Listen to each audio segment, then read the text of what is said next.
The topic that we're going to be covering tonight is studying a very much talked about subject, which is probably the most talked about subject on earth. And it's a very sensitive subject, a very touchy subject, and a very confused subject. And while there is so much to discuss, this is a subject when we discuss the purpose of marriage.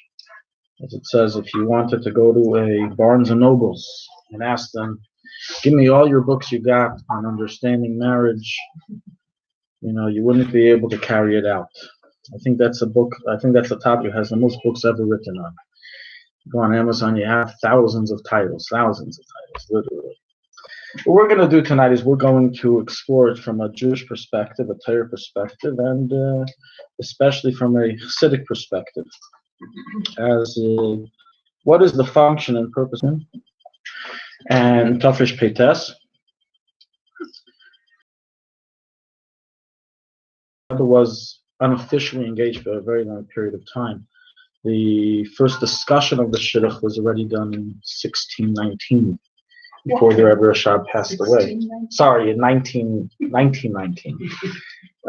Before the Rebbe Rashab passed away. And the Rebbe Rashab told his son that the son of Rabbi Yitzchak is a finer shidduch for his daughter. And that's really what was first brought up. And then over the years it was more discussed. All these things have been documented, but it took, for different reasons, many years until they actually got married. The official shidduchim and Shtar Erusin only took place in 2 weeks before the wedding. And in Yudal Kislev was the famous wedding that took place. And the Rebbe stated some very interesting things. This is what we're going to delve into right now. We're going to delve into some interesting statements that the Rebbeim mentioned regarding their marriage and the idea of a marriage. In Tafshin Yudalid, Yudal Kislev Tafshin Yudalid, by the anniversary, the Rebbe said over a Sikha, and in there he said a very famous statement which is quoted quite a lot by Chassidim Klali. In general, a wedding by every individual is a general matter, a matter that's meaning it applies, it affects many different things. Aval etzli, but by me, through my wedding, this entered me, the eschem imi, and you with me. And together, we will place effort, we will exert ourselves in the redemption.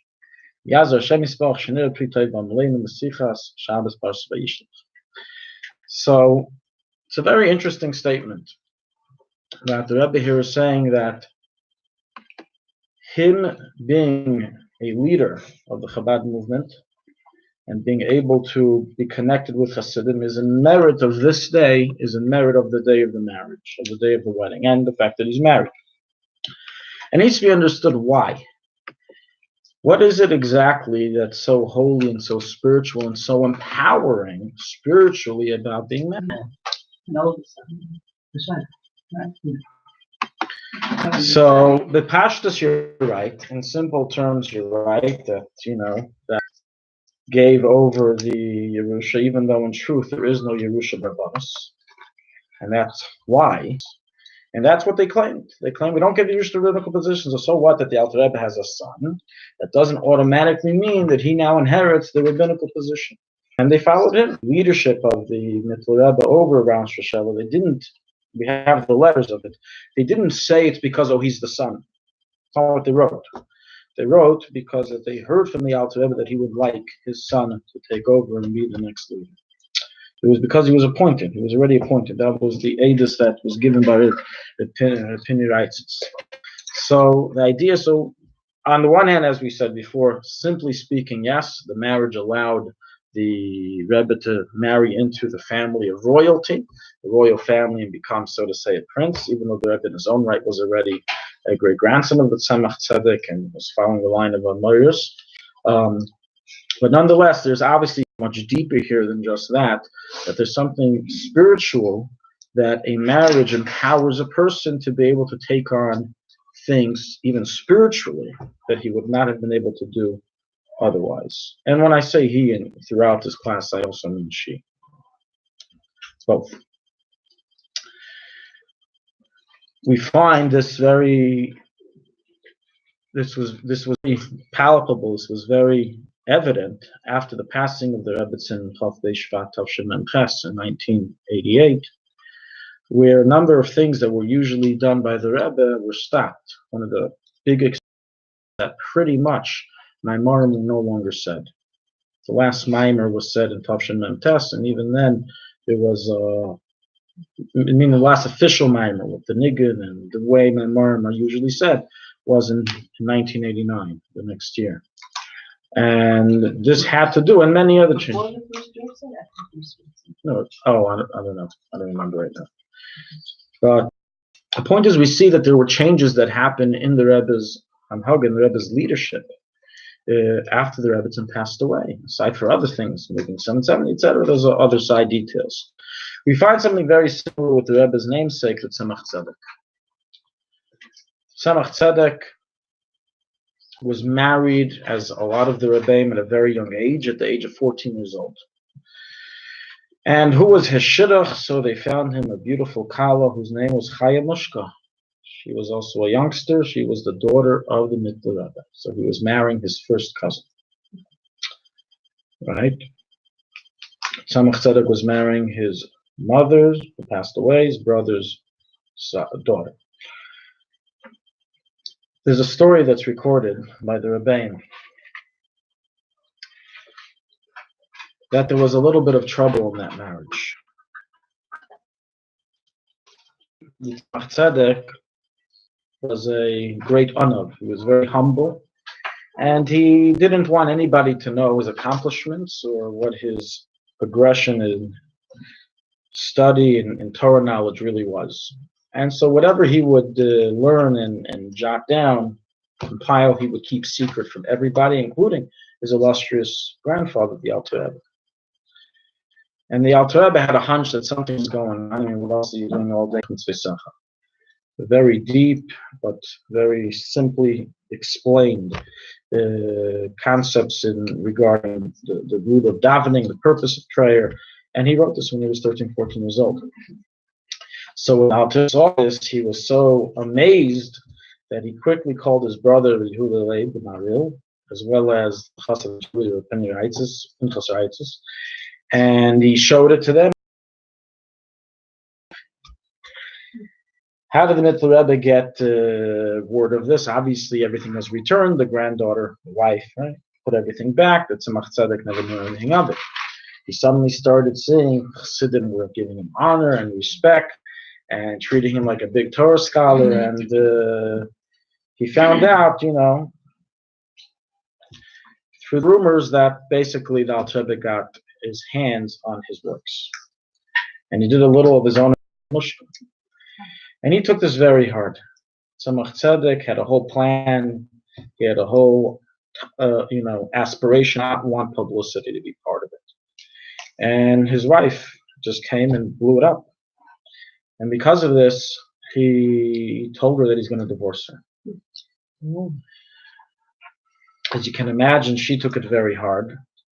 And she claimed to her husband, "What do you want from me? I have an obligation to respect the Rebbe, and I have an obligation to respect my father. And he asked me to bring it to you. He asked me to bring it to him. And honoring the Alter Rebbe, said her, is even greater than honoring the father. So if I was commanded to bring it, that's what I had to do." Tzemach Tzedek said back to her that he has to look into the halach, but in the meantime, till he decides what to do, they cannot be together. They cannot live together. So they separated. Children? They were very young. They didn't have children yet. They were very young. There were no children yet. They separated for a temporary amount of time. And the Tzemach Tzedek was extremely, extremely boss, and he didn't have the the love in his heart to bring his wife back. Eventually, the daughter, Chayamushka, spoke to her father, the Mittel Rebbe. He was stubborn in his opinion, and he was not successful. So they brought it to the Alter Rebbe. The Mittel Rebbe brought it to the Alter Rebbe, and the Alter Rebbe said he's going to deal with it. What did the Alter Rebbe do? After a mimer, he waited for everybody to leave, and just that Tzemach Tzedek and him remained. And he told the Tzemach Tzedek, I understand you have a certain halachic matter you're looking into, but it's always better to have two minds look into it than one mind. And then we can get the exact psak, the exact ruling according to halacha. We can find the truth of what really the ruling should be. So that's what they did. And after they looked at it together, the Tzemach Tzedek apologized, and that he wanted to divorce his wife. He apologized to his wife. They unseparated. They got back together. And the Alter Rebbe, as a result of that, of the Mittel Rebbe overcoming, of the Tzemach Tzedek overcoming that animosity and agreeing to relove his wife and bring her back into his home. So he promised him, which he fulfilled, to learn with him twice a week privately, and that's what they did. They learned twice a week Nigla together. And as well as that, he promised him that by then the pasuk in Yeshaya will be fulfilled of Titin et Echa Na'amin. You have very splendid offsprings. Pasuk is referring to plantation, but Alter was referring to here that his descendants would be beautiful and pleasant descendants. Bikshu, and he asked that there should be no kpeda left on the Rabbanis on his wife, and that he should rejoice with her. Okay. So this was the early days of the Tzemach Tzedek. Okay. Listen, first year of marriage, the very beginning, they're young, they don't know what they're doing. You can imagine. Let's skip a few years. The year is now Tav Reish Chaf Aleph. Question: if does an argument when his husband is over, is a strong argument when his father or grandfather? She said that. I didn't say it.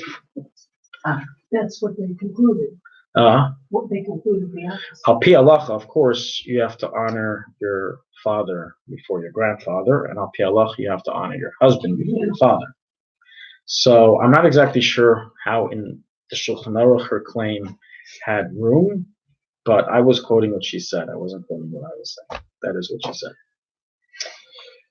I don't have more information than that. So in Tav Reish Chaf Aleph, right? This is 1861. Rebbe Chaim Mishka passed away. The Rebbe Tzemach Tzedek's wife passed away. Now we already heard about the beginning of the marriage, and even throughout the marriage, the Tzemach Tzedek's wife was she a lot of times would put her foot down on certain things, even with her own husband, the Tzemach Tzedek. Like at times, the Tzemach Tzedek wouldn't want to accept people to Yechidus, and his wife would basically, especially if it was a relative, she would press her way in and tell her, how can you not show emotion or show mercy for a relative? You have a desire to learn Torah. Where's your Ahavas Yisrael for your family? She was a tough woman, and she would push her way in, strong. And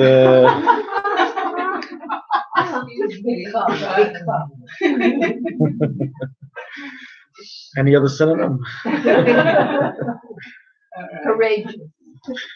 She was a strong woman. She was But she wasn't the most learned, which is kind of interesting because B'chalal in the Alter Rebbe's family, the women were very learned. The women were very, very learned. We had Rebbe's in Devarei, a few Rebbe's in Devarei.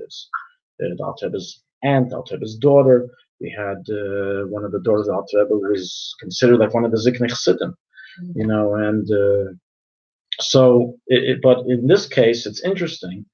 We have a testimony from the Ma'aril, the son of Rabbi Chaim Mishkan and Tzemach Tzedek, that he said jokingly to his father about his mother that the reason why their mother cannot say Tehillim Baal Peh, even though she says Tehillim every single day, and usually when you say something every day for 50 years, you begin knowing it by heart like davening, is because she says it differently every single day.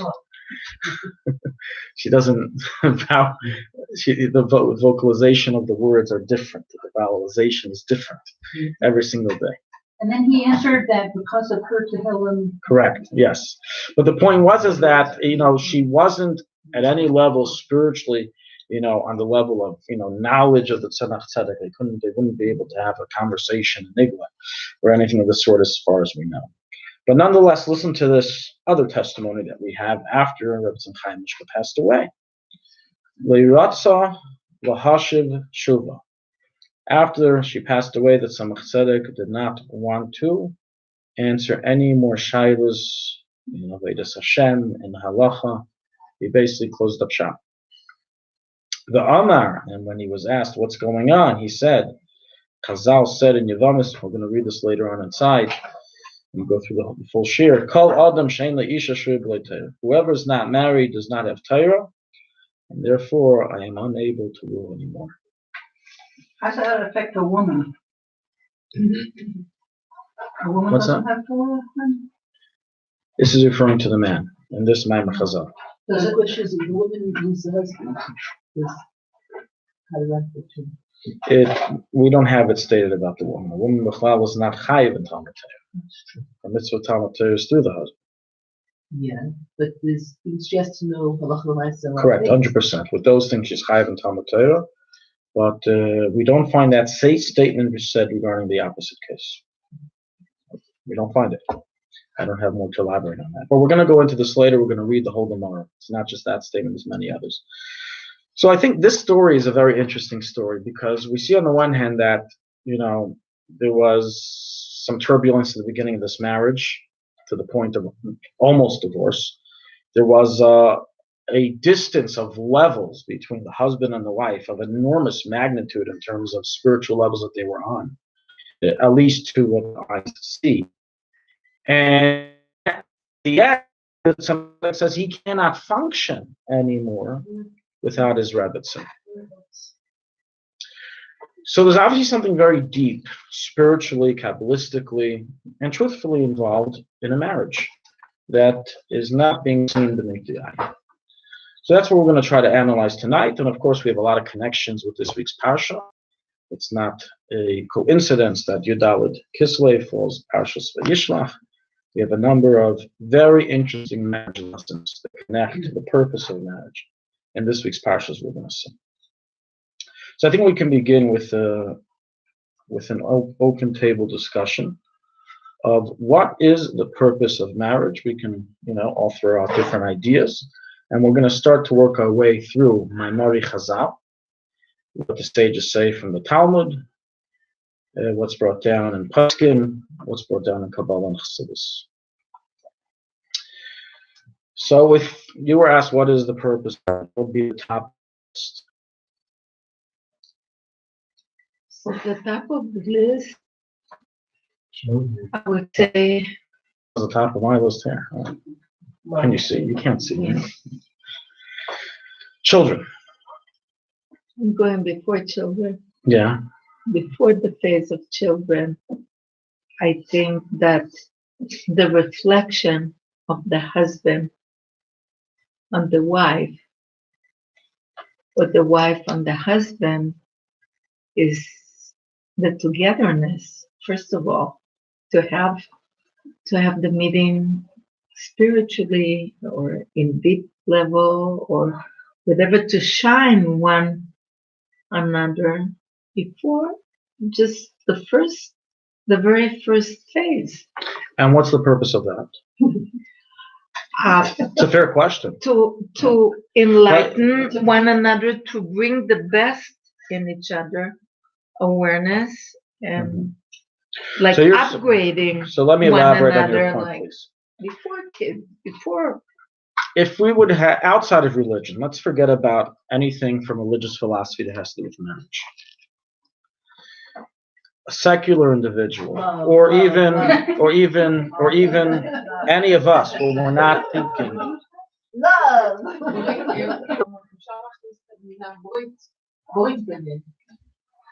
שזה גם, אני חושבת, קשור למה שאומר, מדברת על האחדות, אז הברית בין So, Vayishlach. Also, if a Kadosh Can you Baruch Hu understand what is the lady said? I understood what you said. I'm going to elaborate on everything as soon as we're done. Kadosh Baruch Hu is If we get done. if a Kadosh Baruch Hu is married to Yidden and the Torah is the Tuba, so it's just it's a reflection. Mhm. Okay. Anyone else? So there really isn't. And she said, you just like a muscle, That's what she said. I want to sit over there. I want to laugh with them. It's called Chadarim to This is too serious. Sorry? Here in Spain, it's called Chadarim to it's included in Kodesh Kodashim. Right. So it's a very special thing. Right. And what we're here tonight is to discover why.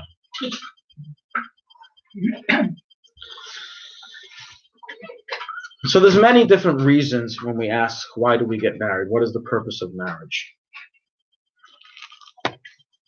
The first man and woman set it up, and we're just following what Hashem set up in this world. So let's start going through these things one by one, and I'll just go through and mention all the different types of purposes and reasons and functions of a marriage. And our function here tonight is really not to negate anything, not to negate the list, but to get to the depth of the true meaning and purpose that Torah, and especially Torah Chassidishe, enlightens us and shines into the purpose of marriage. So the first thing is the basics is for the sake of raising a family, having children. The problem with that is that it is physically possible to have children without being married. When we're asking what is the purpose of marriage, we're not just asking what is accomplished through marriage. In other words, we know children are accomplished through marriage. We want to know, why is it necessary? Why do people, not just Jews, people all over the world get married when they want to raise a family? What's the necessity of the marriage relationship? We know that animals don't have a concept of marriage, except animals, with exception to the dove. Other than the dove, animals do not stay faithful to a spouse. They do not have the concept of a spouse. And they procreate. They have the same mitzvah that we do. They have the mitzvah of The subject. right, that Hashem. The subject. It goes in the territory. Excitement, just thinking about it. The DNA. Maybe I'll say a marriage joke to lighten up the. The seahorse also is very. The seahorse, yeah, Right. Okay. It could be. But one thing's for sure: how many types of animals and species exist in the world? Maybe 100,000, including insects. Maybe 1 million, 10 million. Of that, we know of one. Now you added 2. Okay. There's no concept of marriage. They're not building a home. They're not living together. They do what they have to do. They mate. They have children, or she has a child, and the male goes on. We have a proof from this from this week's Parsha, Parshas Vayishlach, regarding the animals. Only by the camel it was one with one, and that was because of a technical reason, not because they have a concept of marriage. But so children obviously is a purpose in marriage, but it doesn't explain why you have to have the idea of marriage and living together to fulfill that purpose. Why isn't how animals live and how animals procreate, why does that not suffice? Because we have to raise our children. Oh, so one of the answers to that is because the children need to have a healthy upbringing. They need to have a father and a mother, which add the love and the discipline. Right? They each have different aspects that they add towards the education of a child. And a broken home faces certain difficulties in raising a child. So that's a technical answer. Is that really the reason that Hashem, or that the nature of the world is that you have to get married, that you get married when you want to have help secure the raising of the child, possibly.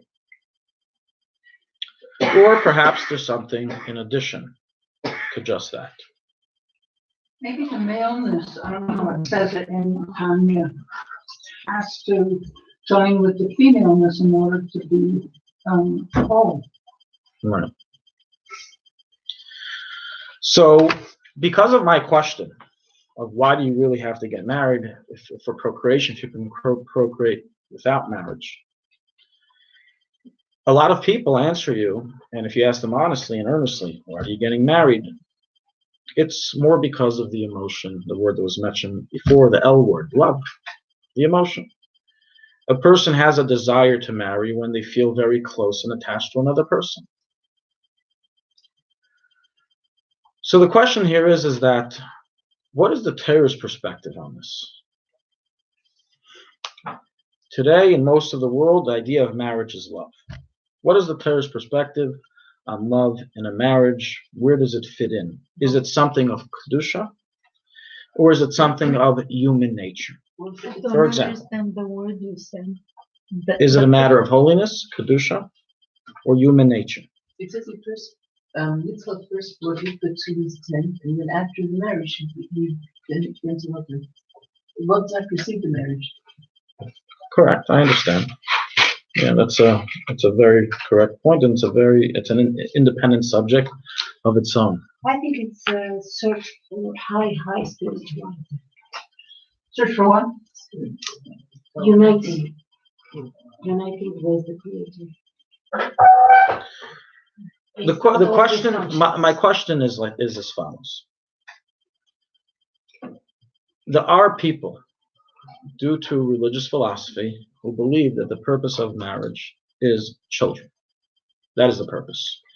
And the reason why you need to get married is because, as we said before, you need to have a whole family. You need to have a husband and a wife, a father and a mother, to guarantee the upbringing of the children. And how do these people balance the idea of love in a marriage? So you have a few different perspectives. You have one perspective, which I have heard from married individuals, that love is a goyish azach. Love is a secular, Gentile concept. And of course, you have to respect your wife, you have to love your wife, but it's the purpose and the Kedusha is in the establishing of the family per rule. And as we know, that the mitzvah that a man has a pruv was fulfilled through getting married, right? It says a person who didn't get married before age 20, he nullifies the mitzvah deraisa, the positive command of having children. So we do find it being synonymous, getting married and having children. So that's one perspective that really, and that negates really, some of the notions today that a person has to be best friends with his wife, that they have to be buddy and, be open emotionally to each other. Some people don't view marriage like that. They view marriage is a very holy matrimony, but it's not as much about the emotion as it is about making the family. So we're going to start now on our journey and go through, what do Chazal say? What do Chazal say about marriage? What are its purposes? What does it accomplish? What does it give us? Why do we get into this to begin with?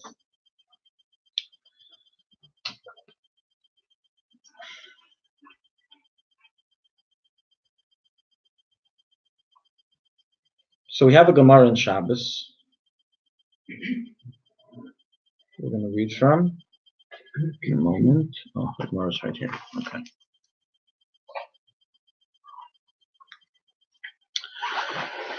The Gemara of Shabbos, this is page 118b.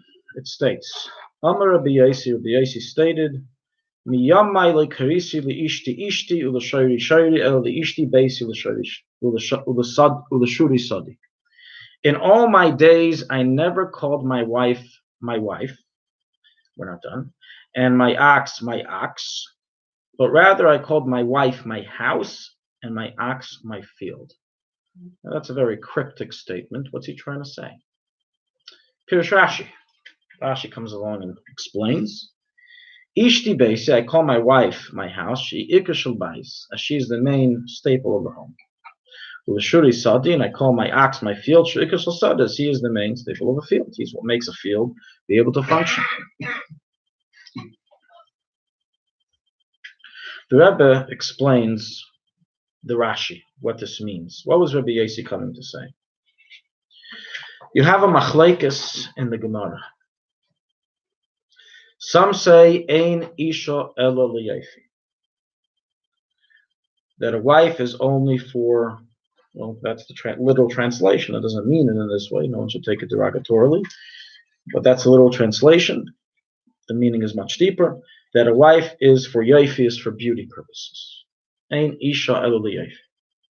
Others say, Ein Isha Ela Labanim. That the purpose of a wife is for the children. Explains the Rebbe. The Rabbi Yossi here is expressing his opinion, his derech and avodah, and how he looked at the purpose of marriage.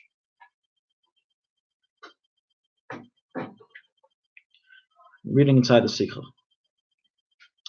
Rabbi Yossi was able to see to the depth and purpose of everything, the end purpose. And therefore by him, when he viewed his wife, when he viewed his relationship, he didn't call his wife because he didn't see his wife as his wife, but rather he saw her as his house. As since the entire purpose of the marriage is that the marriage itself is a preparation for the fulfillment of the mitzvah of Puruvu, having children, of establishing a home amongst Israel, which comes as a result of the marriage. Therefore, he saw his wife as his house. And brings the Rabbi that a proof for this approach, that the purpose of the marriage is for the sake of establishing a family. Let's put this in very blunt terms. The perspective of Ein Ish El Liyefi is saying that the purpose of the marriage is for relationship. Love, relationship. Ein Isha Es Elo, the Bayis, or Ein Isha El Banim, is saying that the purpose is for the offspring. And now the Rebbe brings a proof from the Rishonim that the latter approach is the correct approach. What's the proof? There's a question of why we do not say a bracha on the Kedushin of Asher Kedisham Soisav Yitzvanu L'Kadesh Es Ha'isha. Why don't we say this bracha under the chuppah like we do before every other mitzvah? The husband and wife are filling a mitzvah when they get married. Why do they not say a bracha? There's a bracha on Erusin that's said. It's a separate bracha. Why is there no bracha said on the mitzvah of getting married? Of Asher Kedisham. And what's explained in the Rishonim, the Rosh and others, is because the purpose of the marriage is the children. And you never say a bracha before the purpose is fulfilled. That's why we don't say a bracha at the time of the marriage. So we see that there is a Torah perspective, we just brought it, the Rabbi Yossi is coming to teach us, that the main purpose is for establishing a home, for raising a family.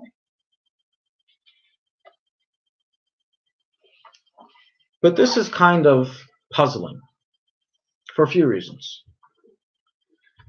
First of all, it makes it sound very dry and rebounces to our question, then why the need for the actual marriage? Is it simply because to assure, the biological clock continues, to assure that you know who the father is and who the mother is? Is it simply for the fact of bringing up the children? Is there really nothing deeper than just that? Is that what Rabbi Yossi is telling us? As well as, we mentioned that there is another perspective, and Isha L'Yafi, and there were Amirayim who disagreed with the approach of Rabbi Yossi. How do they look at marriage? What is their understanding? Is romance, is relationship the idea behind it? And also, how would Rabbi Yossi explain the phenomenon, which was not scarce any time in history, where people don't merit having children? Does that marriage not have a purpose according to Rabbi Yossi? What is that marriage for? When people get married at older age, it's immediate for Correct. People who get married later, whatever the reason is why they're not having children, a childless marriage, whether it's because they got married at 90 years old or for any other reason. What is the purpose of the marriage when it's not for the sake of Basi? How does Rabbi Yossi answer that question? No one holds that once there's no children able to be born that you shouldn't get married, or that you should get divorced, or that there's no need to be married anymore. It's just for the fun of it.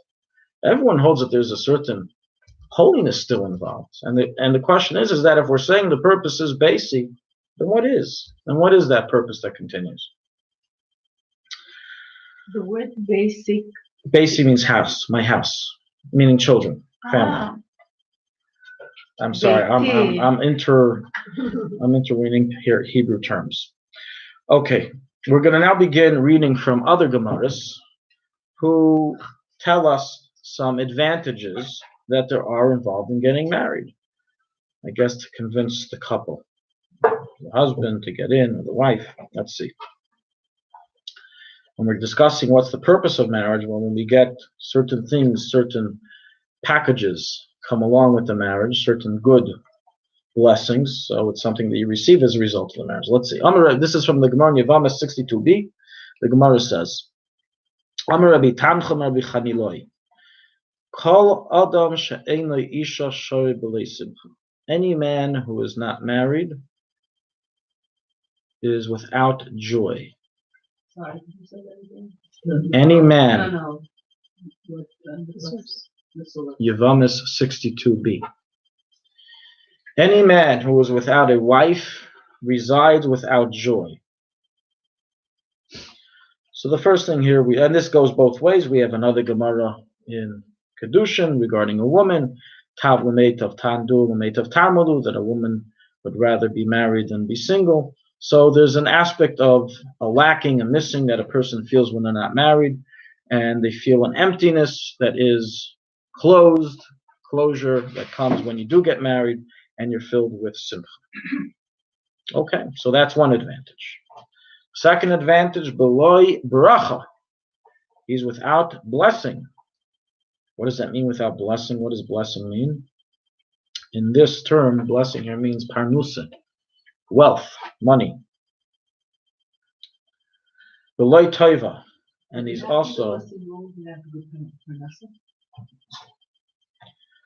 So it doesn't mean that anybody who doesn't get married will never be wealthy. But first of all, a lot of people who are not married who are wealthy spend their money quite quickly. They don't have anyone budgeting with them. And number two, it's saying, mainly, this is the main answer, that perhaps his parnasa would be even greater and even better, or be used for the right things. Don't forget, wealth is not just how much dollars you have in a bank account. It has to do with what type of lifestyle are you living. Hasameach bechelkei. And that's why parnasa toiva. Gemara here said, married, again, three things. The third thing is roy toiva, which is going on Torah, that he's without Torah. But you have Tanan who weren't married and were famous Tanan? Very few. One. What? One. Ben Azai. Ben Azai. You have what? One. Just One. Ben Azai. Let's not turn the exception to the rule. You have some museums? All the Tanaim, as far as we know, were married. Even Ben Azai. Even Ben Azai, the Gemara, and 1 Peter says he was married and then got divorced or his wife passed away. So why do people go to look to daven? They think this is married. What's that? I don't know. What I believe he was, because what is, I don't know, I haven't looked into him. But what is, What makes you say that? what the Gemara brings regarding a Tana who was not married was specifically Ben Azai. Now it could be for whatever reason no one wanted to marry Yonasan ben Uziel. I have no idea. I never looked into it. But the idea of somebody not getting married for religious reasons was only Ben Azai. Who was he? He was in the times of the Tanoim. Okay. So this Gemara here, first it's giving us these three very big reasons to get into marriage. Everyone wants money, everyone wants happiness, and every Jew wants Torah. So you want these three things. But the question is that why does marriage bring these things? What's the explanation regarding how it brings these things? What's the connection between Torah, bracha, simcha? It's the answer that I give reflective. We have a whole night, don't worry. We're going to get to it. Okay. Amar Rabbi Chama bar Chanina. Rabbi Chama bar Chanina says this on the next page. Kiven shanasa adam isha avenesav mispakik. He gives another prize for getting married. Since a man gets married, his sins, it's brought down in other places also, both of their sins disappear. They're closed up. Shenemar, as it says, matzah isha matzah toiv. What's that one? Mispakikin. Mispakikin. Now, after the Gemara here brings all of the, positive things regarding marriage, and then gives also the possible reality of someone not finding such a good gem. The Gemara here brings a funny saying that they used to say in Ma'arava, which is Eretz Yisrael. Ki nasuv inush isasa, when a man used to get married, Amarle, friends would say to him after the marriage, Matzah or Maitza. Matzah means, or Maitza, it sounds like the same word, did you find, but it's really different. The Gemara continues, Matzah isha matzah toiv. Is this marriage matzah? Is it a good marriage? Is it sustainable? Are you happy? Or is it a maitza marriage? What's a maitza marriage? Mar mimavis as isha. So it's basically saying that there's two types of marriage that can happen. You can have a successful marriage, you can have an unsuccessful marriage. So they would ask, what type of marriage did you find? And we find this interestingly discussed also in the Paiskim. Rabbi Yehuda Chassid writes, and it's recorded in the Magen Avram and Shulchan Aruch in Birchas Hanenin, the laws of Birchas Hanenin. There's a question of why is the blessing of Shechiyanu. We discussed before, why is the blessing of Shechidishanu not recited? But why is the blessing of Shechiyanu not recited by the marriage? So some places can say he's supposed to. A person who's eating a new fruit says Shechiyanu. He's getting married. He's not going to say Shechiyanu. The wife too. There's so much simcha here. Why don't they say Shechiyanu? So some say you do, and that's what the Sfardim do. Sfardim say Shechiyanu. They have the talus. They wear the new talus, so they cover it because of the suffix. So a funny story that Yehuda Chassid brings down, that's brought down in the Magen Avram, is that there was once an individual who married a woman much older than him and happened to be very wealthy. He was a gold digger in the male form. And she was very wealthy. She was already, an Alta Zeta, an Alta Babi. She couldn't have children anymore. And the Chum didn't get involved to break this marriage, but there was a question of what bracha should be said into the chuppah. And the Rav told him to say two brachas. Bracha number one is Shechiyanu, and bracha number two is Baruch Daina Emes. The first bracha of Shechiyanu he's going to say on the money. He just became very wealthy. He's marrying a very wealthy woman. And the bracha of Baruch Daina Emes, because this marriage of such a huge age gap difference, when he's young and the woman can't have children, is not going to bear fruit. So that's what he told me. And he was the gold digger. Oh, the husband, the chassan. Yeah, that was clear to begin with. Does that mean he was a minor?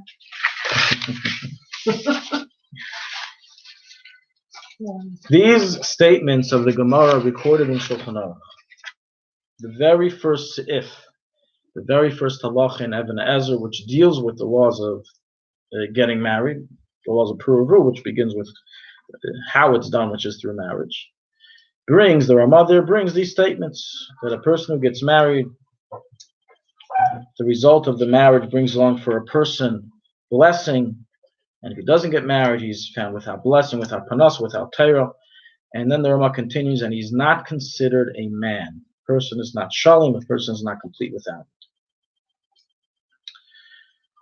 And then he continues and brings that when a man marries a woman, his sins are, they vanish. They are cleansed.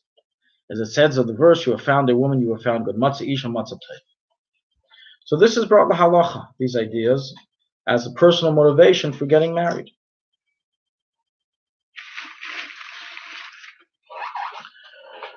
The Alter Rebbe records in the Shulchan Aruch regarding the laws of Einah, the laws of oppression, which can also mean cheating, but also oppression, stealing money or stealing or hurting another person. Einah is Devarim, as we call it.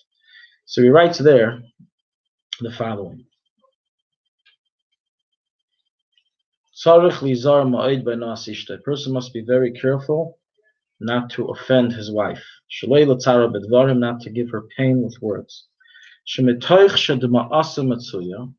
And since she's more prone to crying, a woman, the punishment for her pain comes quicker. Just on this statement alone, we find that the Pelayait says something very interesting. He says, while the statement is 100% true, when a person cries to God out of pain of what someone else did to hurt them, Hashem doesn't sit silently to that person. So it writes the Pelayaitz that a wife should be very careful not to do so, meaning she should hold back from crying to Hashem in pain, because in the end of the day, she doesn't want retribution to reach her husband. That's what he writes, that even though this statement is said to the husband's side, to the wife's side, it's said that they should be careful to try to control it in order so the punishment doesn't come to the husband. Under what word the Peleoet is writing about that? Do you know? The very beginning, Avas Ish, Avas Isha. Avas Isha. Continues the Alter Rebbe. A person should always be very careful in respecting his wife.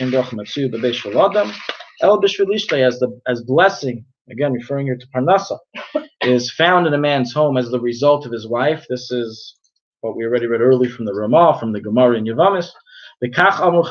So said the sages, to their generation, the sages said to their generation, respect your wives if you want to get rich. That's really low shma. The Shema, not the Shema. We're saying here advantages that come out of marriage. So we mentioned one of them is we're repeating again and again is money, parnasa, wealth. But what we want to get to is why. Why does it bring this along?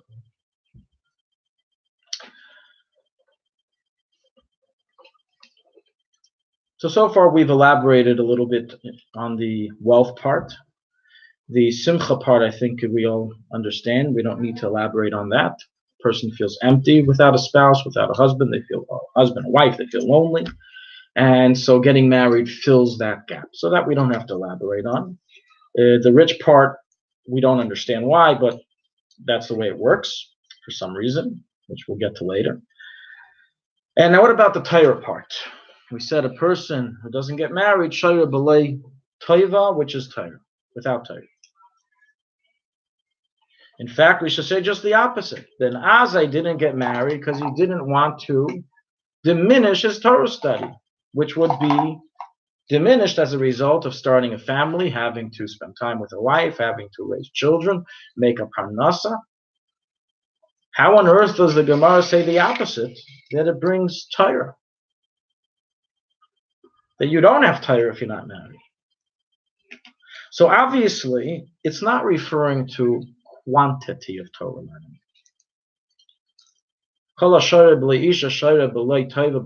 Is not referring to quantity.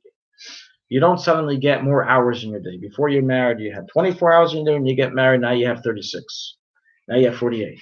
There's no more hours added to the day. In fact, you have much less time to study Torah for the man. So what is it referring to? It's referring to a quality. The Torah learning is of much greater qualitative level after marriage than it is before marriage. And why? So the Rebbe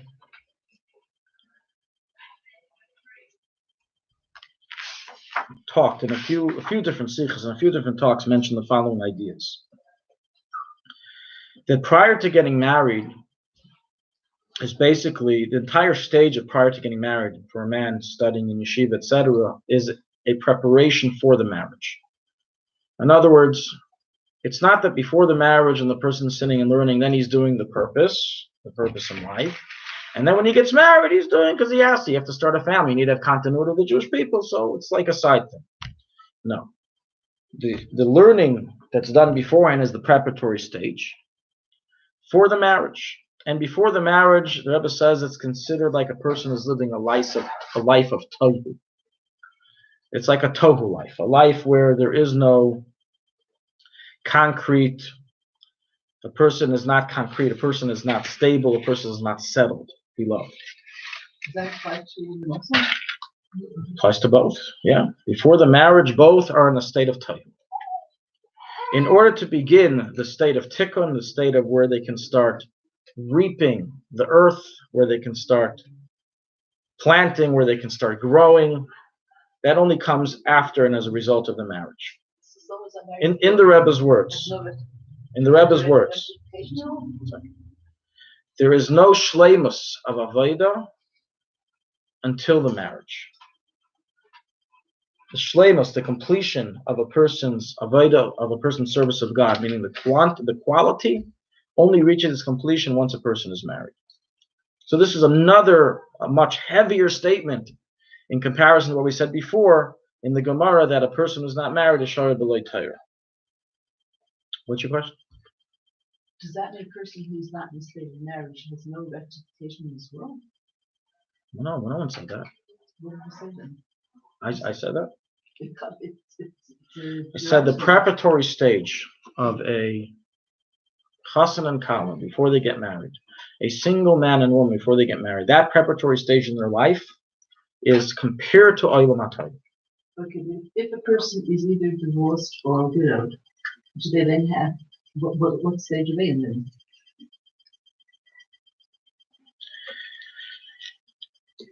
Physically, there's a concept called widowhood. Spiritually, not really. What does that mean?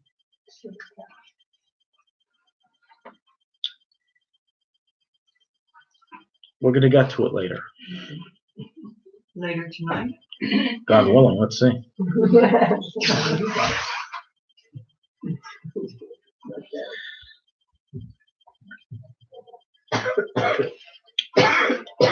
Taking this to the context of someone who's currently not married, and especially when discussing divorce or widowhood, so there may be different, the answers may be a little different in those situations. As we'll see regarding a widow, it says other things in Chazal that we'll get to. But this is in general what we're saying. It's for the general cases. We said before, the way life works, you're single for a certain amount of time and then you get married. So the state prior to marriage is considered compared to olam hatayv. Okay, so now that we've mentioned all these Mamari Chazal, let's go a little bit into how God looks at it. We spoke up so far, what is our purpose? Why do we do it? We said, the Yossi said it's for children. We said others say that it's for Yofi, it's for the wife, it's for the relationship. We haven't really understood that part yet, and why Rabbi Yossi negates that, and what is the true answer, what is the true reason. We went through that it gives you wealth, it gives you blessing, of course it gives you a family, it gives you children, it gives you blessing, gives you wealth, gives you Torah. It allows you to start cultivating the world, tikkun, and that it gives you. One second. We said that we said in the beginning. I said it gives taiva, and it gives simcha, and it gives joy. The yofi is beauty. It means relationship in this context. In this context, it's relationship. Yeah. It says nefesh asher asu b'chara, not in Sarah. So the manipulation before Yitzchak was born, they brought the Shams into this world, which went into the people who became very gay. Correct. So there's purpose in that as well. Purpose in what as well? I'm not understanding. Not just for having actual physical children, but to having Oh, spiritual children. yes, that's exactly what we already introduced in the Amiran who said, and Isha Ella Liyafi, the relationship. So we have to understand that. We're gonna get to answers. I'm not gonna end the class now. We're not going to leave this hanging with just questions. We're gonna get somewhere.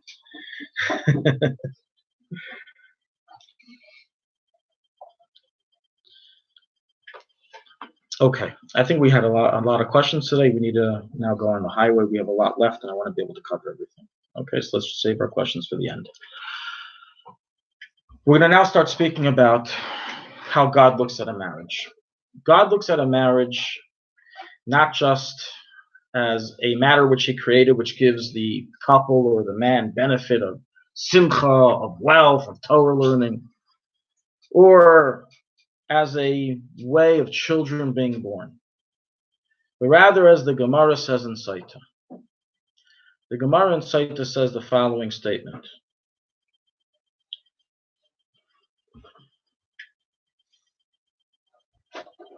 Amar Rabbi Tamchum, Darash Rabbi Akiva. Rabbi Akiva expounded. Ish ve'isha zachu, shchina b'neim. If a husband and wife, man and woman here referring to husband and wife, merit, the Shechina dwell between them. Loi zachu, if they do not merit, eish eichlasan, a fire consumes them. What does that mean? If they merit, the Shechina is with them. They don't merit, what is it, a lottery? Of every married couple, God puts them into a lottery and picks out the lucky couples. Okay, you're going to burn. Okay, you're going to get the Shechina. What does this mean? And what does it even mean to have the Shechina? Let's see Rashi. Rashi says, Loi zachu, zachu. First he translates what zachu means. That they are faithful to each other. They have a good relationship. Zachu, as the Rebbe teaches in a different place here, also means a little deeper from the word refined. Meaning it's not referring to a lottery, but it's referring to that the husband and wife work on themselves and they are refined, they learn to compromise, they learn to live together peacefully. Shechina b'neim. So when you have zach, when you have two refined individuals, they merit that itself, that refinedness of the relationship, the smoothness of the relationship, the love of the relationship, merits Shechina b'neim. Shari chelik, this is Rashi again, Shari Chilik is Shmoi. Yud Beish Beish. Hashem planted His name in the words, the Hebrew words for man and woman. Ish and Isha. The Ish has a Yud in the middle, while Isha has a Hey at the end. Yud K. That's God's name. Ka. So if they merit, Hashem places His name between them. Ish Ish. If they don't merit, Loi Zachu says Rashi. HaKadosh Baruch Hu mesalik shmai b'neihem. God removes His name from between them. V'nimtzu eish v'eish. And it's found what happens when you lose the Yud K from Ish and Isha? Fire and fire. The home is consumed.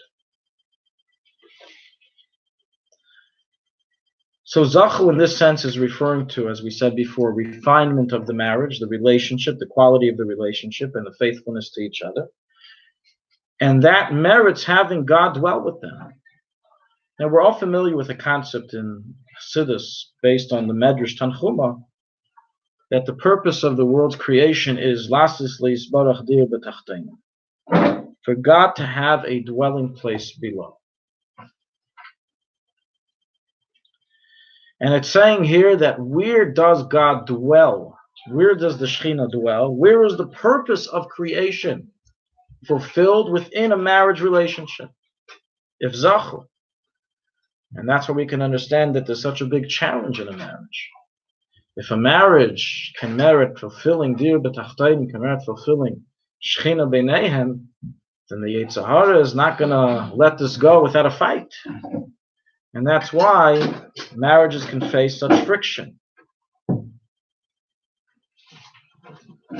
We find this idea of the Shekhinah dwelling and the Eibishter, Hashem himself, coming and residing within a marriage in a statement in this week's Parsha. In this week's Parsha discusses the wives of Esav, who was also discussed in the previous Parshas. In Parshas told us that Esav married the daughter of Yishmael, whose name was Machlas. The Gemara, the Medrash asks, why was her name Machlas? What does that name come from? Really, her name was something else. No, that's you're confusing with Avram. Yeah, I can read the Yerushalmi says like this. Vayishlach Esav al Yishmael vikachas Machlas bas Yishmael. Machlas Shma ba'aloi Basmas Shma. Her name was Basmas, not Machlas. Elo shenimchu lo kol avan Esav. Remember we said before from the Gemara, when a person gets married, nispakuku kol avan Esav, his sins get closed up, his sins get forgiven. So the Gemara Yerushalmi says that this is hinted to by Esav's wife's name, the third wife. That's where we learn it from. She was called Machlas over the fact that Esav and her sins were forgiven. Shenimchu lo kol avan Esav. And this is for the Chassan for the Kala. And this idea is recorded in the Paiskin and is one of the primary reasons why Ashkenazim are accustomed that the Chassan and Kala fast on the day of their chuppah. As there's another day in the year that we all get our sins forgiven, and that's called Yom Kippur. And what do we do on Yom Kippur? We fast. The day of a wedding is a couple's personal Yom Kippur. Yeah, of course. Yeah, it's like Yom Kippur. Sevida Yom Kippur. And we fast like Yom Kippur. As this is a day that we have all of our sins forgiven. Now, why is that the case? What is this magic wand that you get married, you get your sins forgiven? How does this work exactly? So one who has more sins should get married more often. And it's mandatory to fast? The minhag is that we fast. Ashkenazim fast, yes. And Sfaradim, what do No, they do not fast. They don't. They don't say you to eat it? I don't know. They don't fast. It's not the minhag to fast. So the Rabbi gives the following explanation of what is it that happens on the day of the wedding that suddenly spaklav and Esav, the Gemara says, we know from the Yerushalmi, that the sins are forgiven, a person starts a new page. So you can say, well, we said already before that a person is without simcha before marriage, he's lonely, so of course he's going to sin. He's lacking some skills for life, he's lacking a partner, and so you can't really count his sins as real sins. Okay, that's one balabatish. That's one technical answer. The answer the Rabbi gives is as follows. Let's understand a little bit of how forgiveness works on Yom Kippur. Why is it that Yom Kippur comes along once a year and suddenly a day where all of our sins become forgiven? How does that happen? If you sin, you have to pay for your sin. Why does it just suddenly become erased? And the explanation is that brought down is that on the day of Yom Kippur, Hashem reveals his infinite light amongst the Jewish people as Arin Tzayf. And this infinite light, as its name is, infinite, it cleanses and erases all trace of sin. It's going through the best type of washing machine possible of a clothing for a stained cloth. And at the end of Yom Kippur, comes out as completely cleansed. And that's why we find even a machlekes if you need to do tshuva on Yom Kippur. As the day itself atones, the day itself draws down an infinite light of God that cleanses us. Similarly, when a couple gets married, Ish v'Isha, when a couple gets married, it draws down the Arin Tzayf, and that Arin Tzayf that's drawn down, that infinite divine light that's drawn down on the day of the marriage is there for a few purposes. Number one, and mainly, is to allow for offspring. The idea of offspring, having children, is yeshma, and is creating something from nothing. That's only in the power of the infinite light of God, and therefore the day of the wedding is such an important day, as that's what gives the potential for all of the relationship and experience of the future marriage that is given on that day. But at the same time, it also affects the cleansing, because when you have the infinite light of God revealed, to God's infinite light, sin is not considered sin, as it says in the Medrash, if you sinned, what have you done? Im chatasa ma, im pashata ma asita like. And to that infinite light, just like on Yom Kippur, on the day of the wedding, it has that effect. And so when they enter into the marriage, they end up entering with as if they're two new people.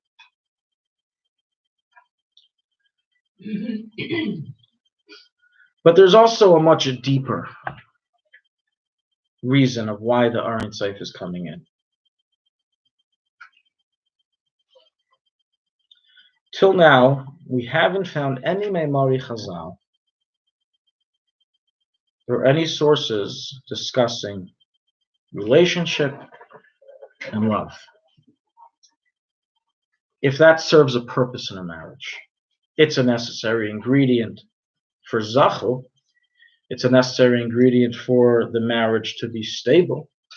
But does that serve a purpose in its own right? And we haven't quoted anything yet to say anything of the sort. So the truth is that this is hinted to in various places in Nigla and discussed in length in Sifrei Kabbalah. Afterwards, we'll see how this all connects together with the Shechina coming and the Aron Seif coming at the day of the wedding, and the wealth and everything else. The Gemara in Saita at the very beginning discusses how there's two types of zivugim. There's two types of marriages, couples. One is where there is a zivug rishon, where there is it's called the zivug rishon, or the first marriage. And the second is called the zivug shein, which is a second marriage. If a person has a second marriage, if he goes through a second marriage.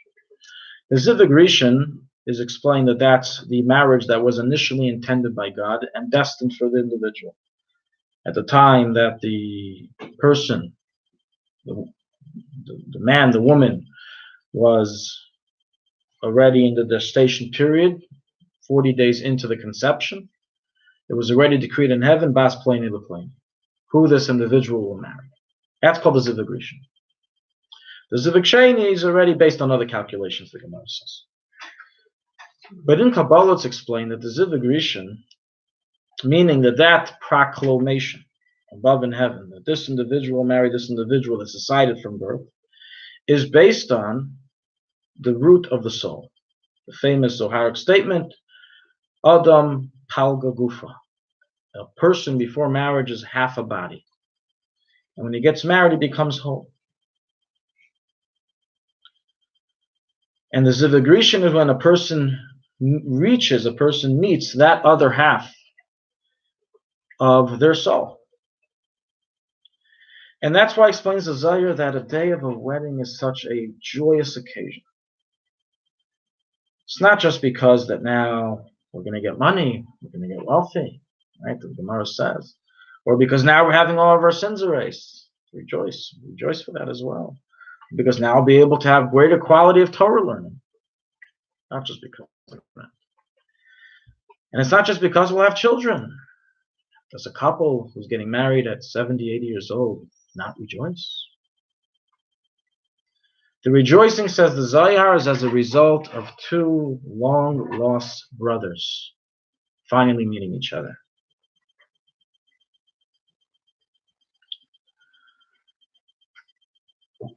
Also zivug sheini. Could be. Sometimes a zivug sheini is because the zivug rishon was the zivug sheini. What is that mean in simple English? What? Zivug? What did she ask? What did you say? Oh, I didn't understand. Yeah. It was for her. We have to. Zivug sheini. We have to move We'd on. like So to know about that. I understand. But after the class, we can discuss it a little more. Not in the class. It's a side subject. It's a side Okay. subject.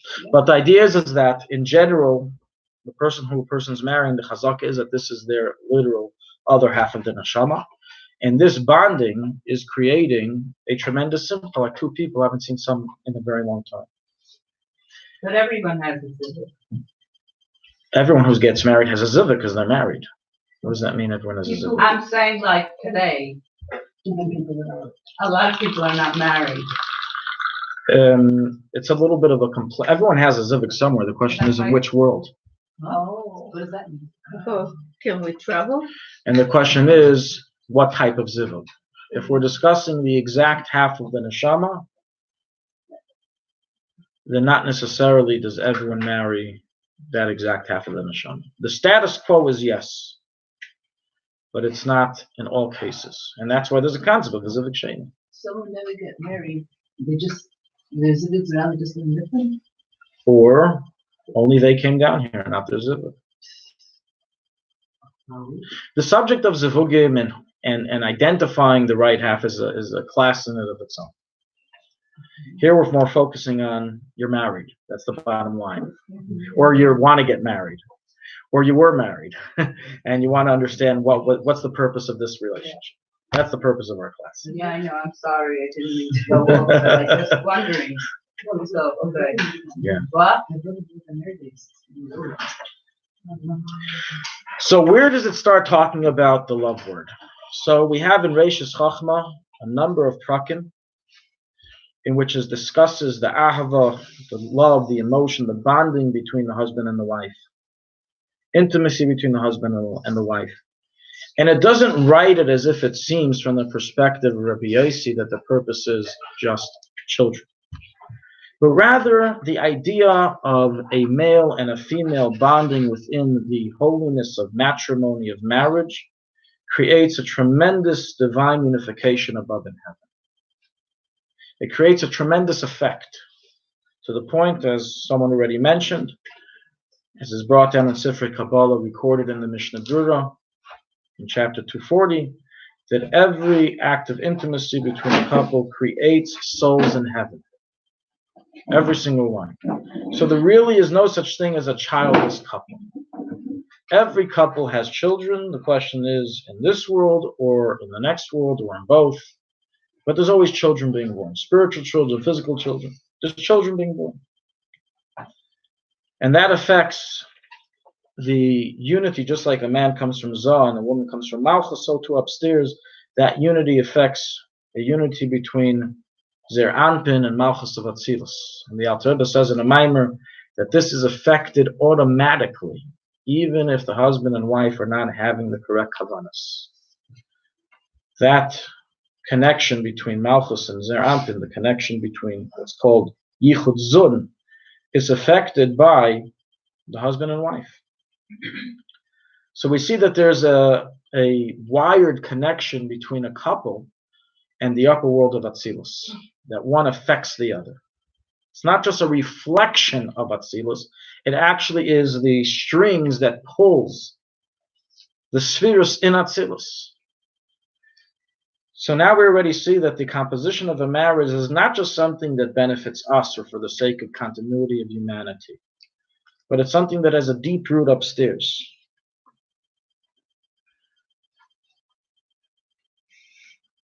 And now the question is asked, why is it done this way? Why did Hashem create that a marriage has this strong effect? Creates a yichud of Zer Anpin, and that you need to have this ingredient of love, and that it's meant to be two half souls. Why can't it be like lahavdil, like by animals, or like by goyim, where the idea is not two half souls, just the idea of man meeting woman and making a family? Why does it have to be that there's two half souls and that there's, why all the romance? Why? Why did Hashem create the system that way? Obviously, there's a deep intent in the fact that there's more than just procreation involved in a marriage. And therefore, marriages that we split a person, the original soul, in half, and we put the male and female together. And why is it that it's only by humans? And why is it that specifically it's really only by Jews? It's brought in a minor Chassidic discourse that the idea of marriage by Goyim, by Gentiles, is only a reflection to marriage by Jews. But the real system of a marriage, of where you have two half souls becoming and joining and becoming one, is only shaykh, is only relevant to Yidden. By Goyim, they have obviously something much deeper than animals, but that's brought down that that's for the reason of making them similar, so Jewish people shouldn't look different and shouldn't act different than the Goyim. So we all look the same, we all act the same in that realm, and therefore they also have the concept of marriage. And marriage by them has a certain holiness, but the holiness is more a holiness that they have sanctified, not a holiness that's been sanctified by God. And that's why if you're ever doing a chuppah for two goyim, there's nothing wrong with that. Right? Two goyim, nothing to do with Christianity. They just want to get married, and they ask you to marry them off. You're the clerk, so it's a very good thing. Goyim get married. There's nothing wrong with that. But you can't say a bracha of Asher Kedishanu, Shekadishanu ala Arayis. You can't say there's no bracha said, no chuppah. It doesn't contain that same holiness. And the question is that we're now looking at is why? Why is it that Hashem made it that by Yidden, the marriage contains this deep bond and is meant to be a deep bond of two half souls coming together? And as Torah Kabbalah explains of how the love and the relationship between the couple is so important and vital to that. And that is the interpretation of Zachal. It's the love and relation that they share. So the answer can be found in this week's Parsha.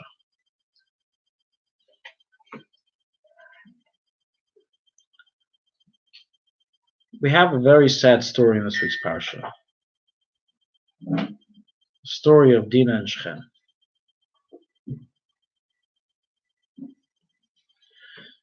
Dinah, a good young Jewish girl, just arrived to the outskirts, the plains of Shechem. Right, they just had finished moving out from Lavan, meeting Esav, settling in Sukkot, so now they're here in the plains. She went out to, as the Rabbi explains in the Sikha, to talk to the woman of Shechem about Torah and mitzvahs, whatever form it was back then, Sneas, whatever it was. She went to be Makav, she went to do Shlichus, give out Shabbos candles, whatever it was she was trying to do. She went out to do Shlichus there. And what happened. She was seen by the son of the president of Shechem, the leader of Shechem, the king of the town of Shechem, which was Hamor.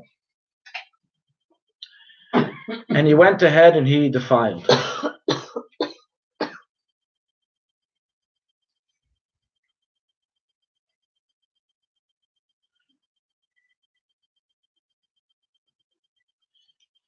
He defiled her, and he then afterwards went, and when it was discovered, he asked Yaakov Avinu and the brothers for her hand in marriage.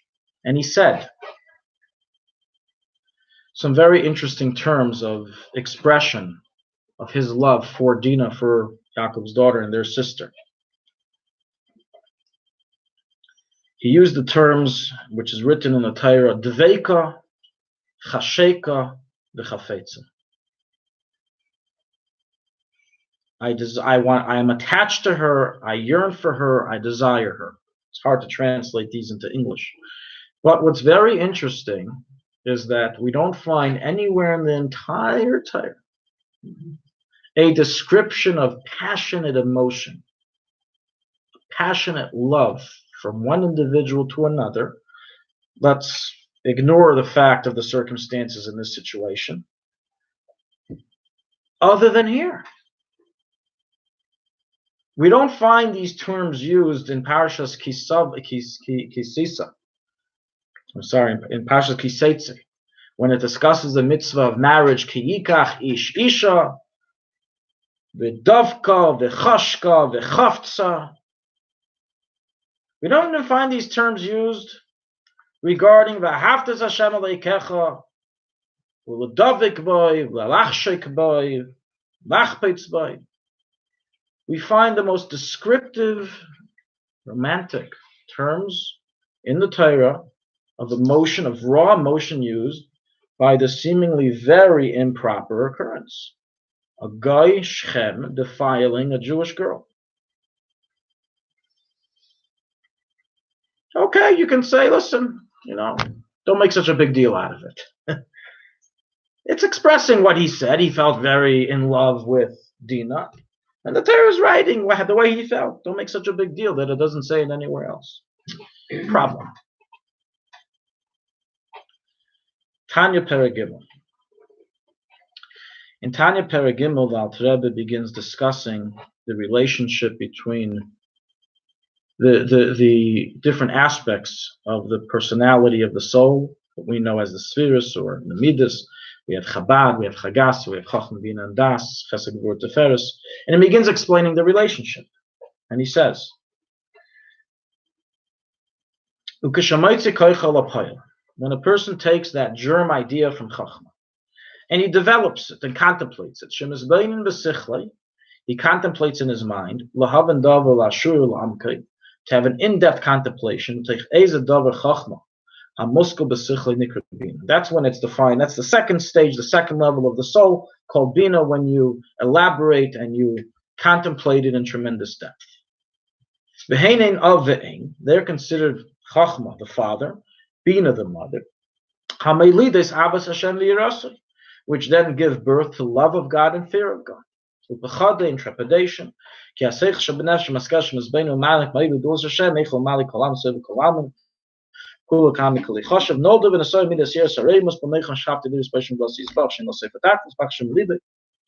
when a person contemplates God's greatness and how he fills all the worlds and how he encompasses all the worlds and everything's like naught before him, this arouses within him a tremendous fear and trepidation from God. And then he continues, and listen closely.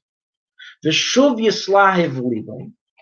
As well, when you're advancing in Avedas Hashem, first you start with Yirat Hatah, with lower fear, Kabbalah Sil, then you work your way up to arouse a feeling of emotion for God, love of God.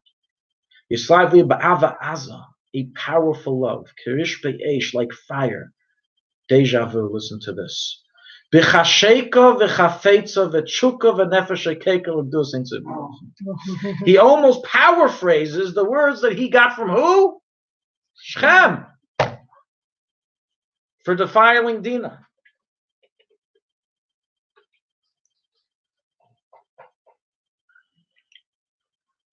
Why does the Alter Rebbe borrow this terminology? I'm sure he knew who was the one who said it. This would bring up some bad memories for some people. It was used in a very coarse, negative tone. So the Rebbe in his Oros HaLatanya actually writes the following on the statement. L'ha'ir me'bereshis Rabbi Parsha Pei, u'bebir l'shmeis Rab Perek Mandalet Tzemach Tzedek, she'iso hei l'shaynis t'veik shech v'etzadi bravo, kenegen aranchai, okay? V'ayin b'zeh Baruch HaReishis Chachma Beis Gimel Shlasar Mamaris. The Rebbe here throws out a whole bunch of marmakemis, a whole bunch of sources to look into, delve into these terms. And the sources take us to the following information. The Medrash Rabbi of this week's Parsha, Parshas Vayishlach. Reish Lakish Amar. Reish Lakish said, "Begimul l'shayna shel chiba chiva v'kadosh baruch hu Yisrael." With 3 words of affection, God shares affection for the Jewish people. B'dveika, b'chasheka, u'b'chafetza. B'dveika v'atem adveikim, b'chasheka l'mruchim kol ha'am, chashek Hashem b'chafetza ish oschem kulim. Hashem loves the Jewish people. He has a closeness with the Jewish people, an affection with the Jewish people in 3 different ways. And it uses here the 3 terms used by Shem, with dveika, with attachment, chasheka, desire, chafetza, and want. And continues the Medrash.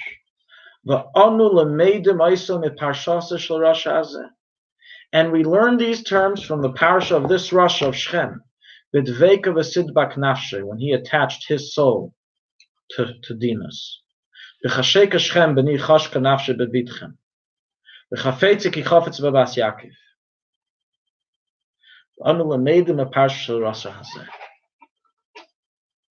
very strange Medrash.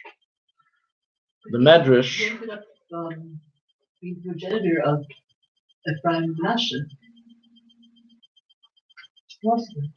Yeah, that's not his daughter. The daughter. He was a guy. It was an improper, not holy. Yeah, but how did that fit together? We'll get to it. Even if he defiled her, he connected his soul to her. So let's see. Let's see. The obvious question that's asked here, which the Medrash itself touches upon but doesn't answer, is why are we learning these terms? In other words, what the Alter Rebbe did in Tanya is in essence just borrow it from the Medrash. The Medrash already points out these three terms used by Shechem for Dinah, they are feelings, emotions of affection and love that God has for the Jewish people.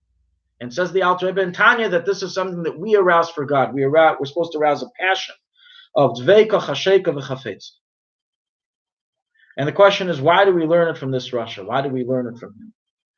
So the Reishis Chachma, Baal Reishis Chachma, who's buried right here in Sfas, he discusses this point in tremendous length, a number of pages in Perigimel and Shar Ahava.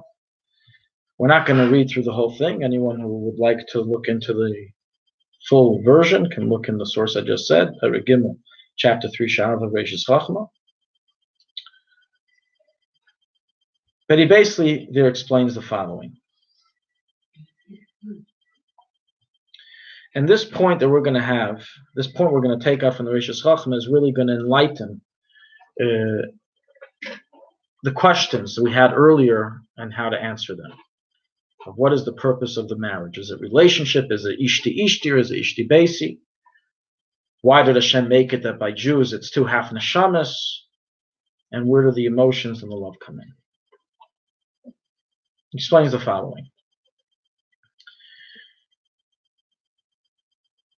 The raw emotion that a person has in a marriage is meant to be a reflection of the raw emotions we're meant to have with God. And the same way those emotions are so real and can be so captivating, and a person can be completely indulged to the point which he becomes unable to function due to his love. It's always on his mind. He can't do anything else. He's infatuated. To that extreme, to that level, is the relationship with God meant to be. In other words, says the Reishis Chachma that the relationship in a marriage is really a reflection of the relationship of our religion with Hashem. In our religion that we're meant to have with Hashem.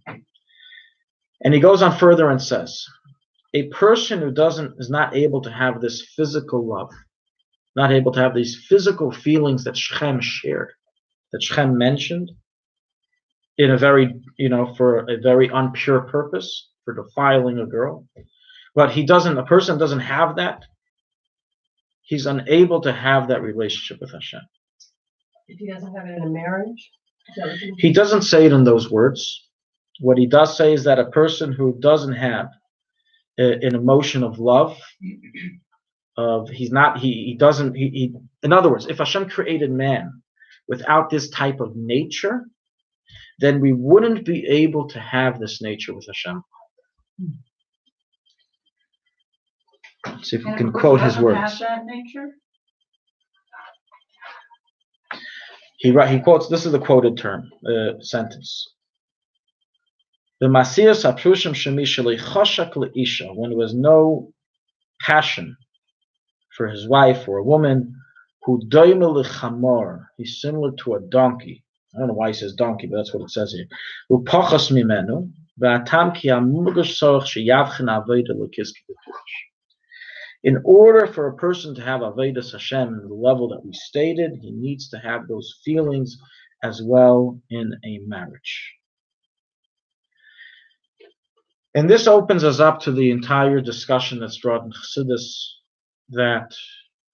and also in Igla, that the purpose of Judaism is not just so a person fulfill dry commands, and so a person go through all the dikduktei ha'alachis, all the different details of Jewish law, and fulfill them, but so a person invite God and have a true, real, and healthy emotional relationship with Him, where you can reach these feelings and emotions of chafetza, chasheka, v'tshuka, that Shechem himself said and used in a negative way. In other words, that he's in essence saying is that while Shechem used these emotions for something improper, the emotions themselves are something good and it's something positive.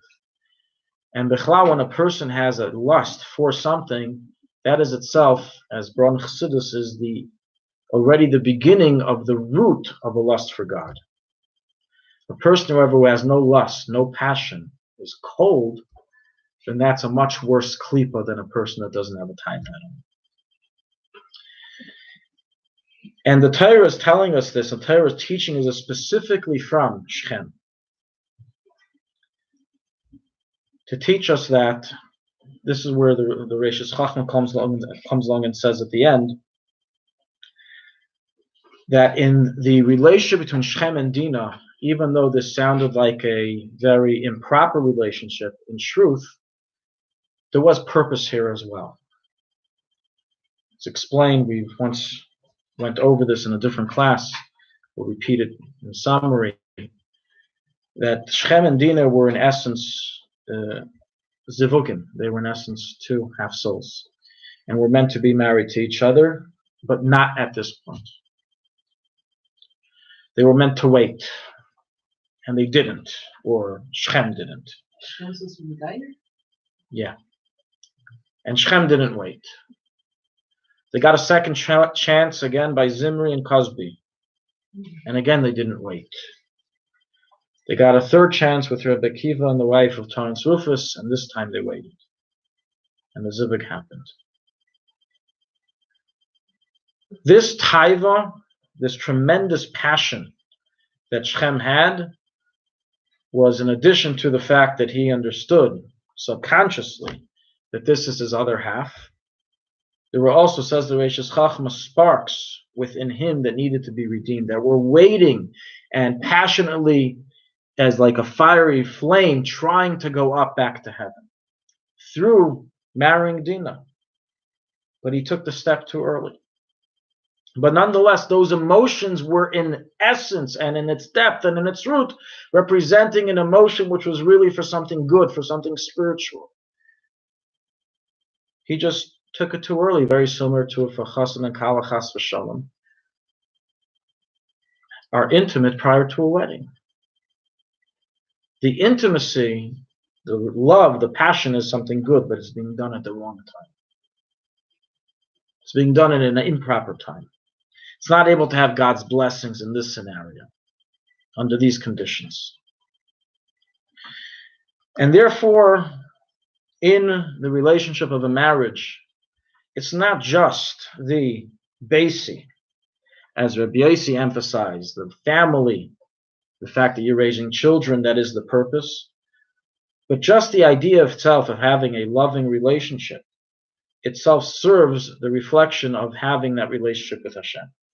And therefore Hashem created it, that having this unity brings him down, invites him into the marriage and creates a zachu shchina b'neihem. And it creates a unity of a zivuk, of zah, and malchus.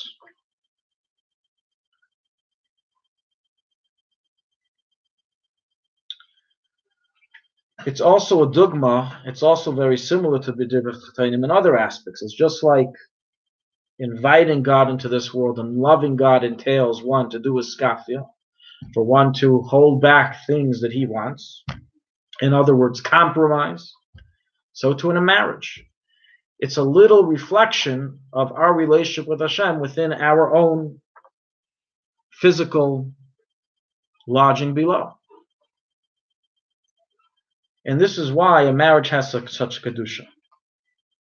As we are in essence reflecting, the man is reflecting the Zah aspect of Hashem, the masculine godly revelation. The woman is reflecting the feminine divine revelation, which in essence represents Knesset Yisrael, which is Malchus, and Hashem, which is Kodesh Baruch Hu, and that they bond together just as Hashem wants to bond with the Jewish people. So what comes out of all this is as follows. There are a number of purposes in marriage. There are a number of gains that come out of marriage, of a healthy marriage, of a good marriage. And a number of gains that we have to work on to reach. One of them is, as Rabbi Yossi emphasized, and that's the idea of a family, of continuity, of procreation. Having healthy children, you need to have a healthy children mentally, emotionally, and physically. You need to have a healthy relationship in the marriage. That's one purpose. Rabbi Yossi emphasized that that is the main purpose because, in essence, the main purpose of the love and passion and emotion and relationship that we said before, Rabbi Yossi is not negating that, but he's saying, what's the end goal of all that? The end goal of all that is eventually to bring God below, to make a dir b'tachtonim. And that can only be accomplished through the continuity of having Klal Yisrael. And therefore he looked at the end result. But he doesn't negate what the Adam Eroim said. He doesn't negate that there is also a very deep purpose of relationship. And the reason why we have a purpose of the relationship is because that is supposed to be a reflection of relationship with Hashem. And because it has such a sanctified and holy abode, therefore, just like as it's brought down that wherever the Shekhinah would reside, it brings with it many blessings. So to a marriage, when a person gets married, says, the Gemara, it brings with it its wealth, money, parnasa. It brings with it the idea of Torah. You have the Shekhinah involved. Of course, you can have a greater quality. And the idea of simcha.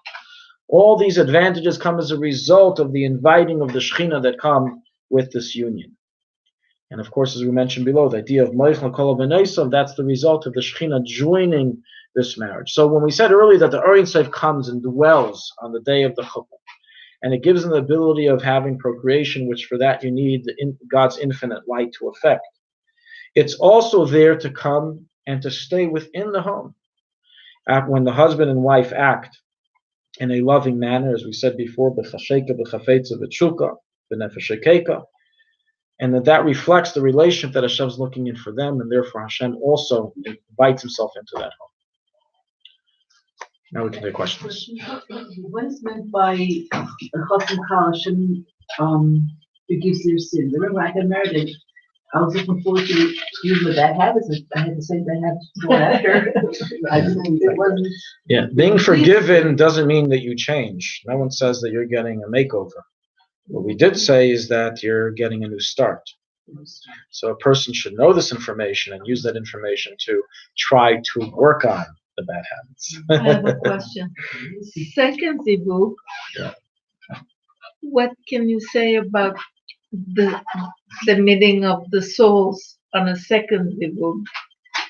So as I said earlier, this is a subject in and of its own, but Can you give just us to give sense? a summarized answer is that Thank you. one type of zivug sheni is that it's the zivug rishon, whether the husband or the wife finished their job in this world, they went up to heaven, and so it's now a marriage based on not to fulfill the achdus of the two sides, but for other purposes, either for procreation or for any of the other purposes we mentioned.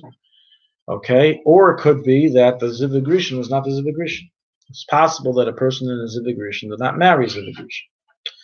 It's explained that even though the chazaka, the status quo, is that a person meets their bashert, person meets their other half, and that's why it says that the Shekhinah cries when a person gets divorced from a first marriage. Or It isn't widow. always. No, it doesn't say that by a widow. It's not their fault. It does say it regarding. It says it regarding a first marriage. At the same time, not all first marriages are zivug rishon. Sometimes it's possible that for different reasons. One of them is that it's possible for someone else to marry someone else's zivug through tefillah, the Gemara says. Even with a brother. So, in such a case, that a person married a related zivug, meaning they married, let's say, a cousin of their, root soul, but not the exact half. So you can still have a good marriage, and it could still work, and many people are probably living in that form, and we don't know about it, simply because we have to remember this is not the first car we're riding. This is not our first time here. We've been here many, many times. So who says our spouse has had as bad luck as we have? Meaning our original zivug. Maybe our original zivug did the tikkun already, and therefore, so sometimes it's brought down that they come back down. It says that even though generally women don't have gulgulim, nonetheless, a woman is willing to do the mesiras nefesh for her husband If he has to come back down, to come back with him. So the Zivik Rishon sometimes repeats itself. But sometimes it doesn't. This is discussed in length in many different sources. And again, it's not something that we know, we can't know, and nobody knows. Those who know don't say, those who say don't know.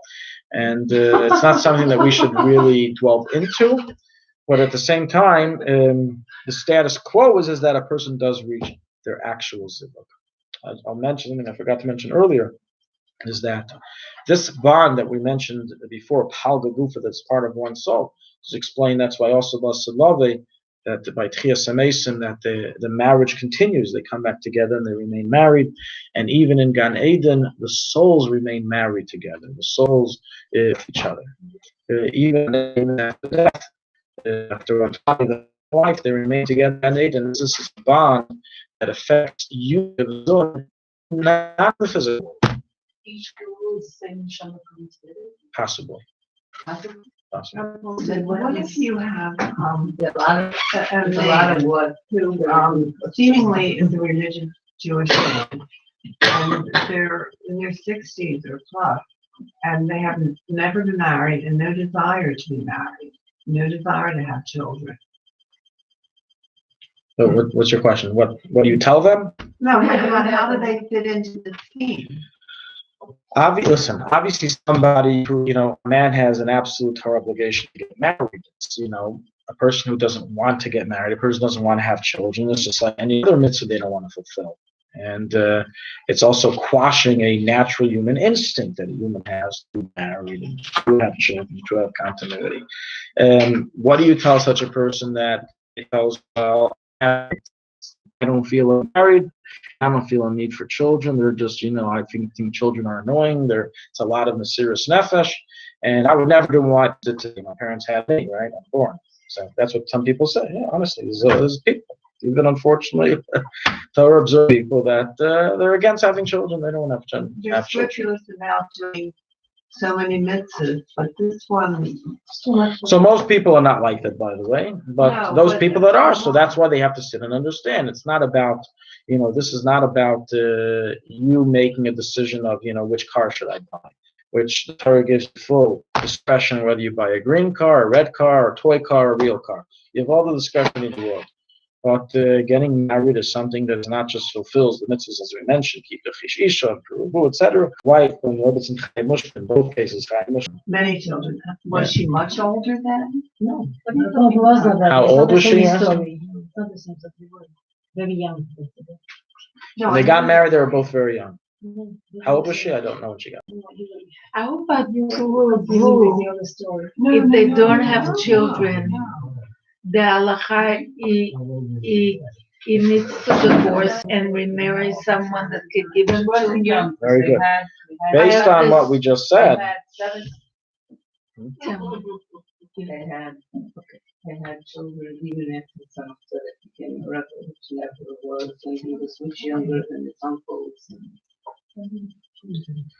she asked here a very important question, which we didn't touch upon. There's many ideas that we can discuss based on what we discussed, which is the halacha, which is you're married 10 years without children, you have to divorce. And the Maisa practically today is that we do not divorce. Halacha is that we don't divorce. I did a daily halacha on this with all the details. And what really is explained is that if we view marriage only like the dry understanding of how we view Rabbi Yossi's opinion, just for procreation, just for children, then the Gemara makes sense. You have to divorce.